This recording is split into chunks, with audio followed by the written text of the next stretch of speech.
Okay, paano naman daw automatically mag-generate ng borders as you type and cells? Kagaya nito. Ma-achieve natin yan by using a combination of conditional formatting and cell rules. Border, i-highlight lang natin yung cells or the range kung saan mo gustong mag-appear yung borders. In go to home, go to conditional formatting, new rule.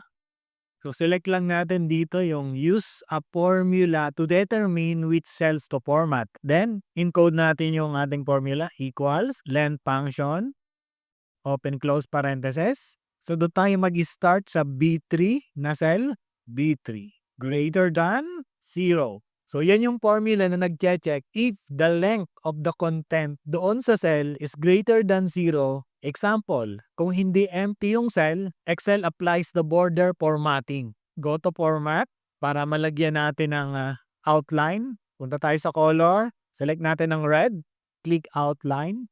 Then makikita natin yung preview, hit OK, hit OK.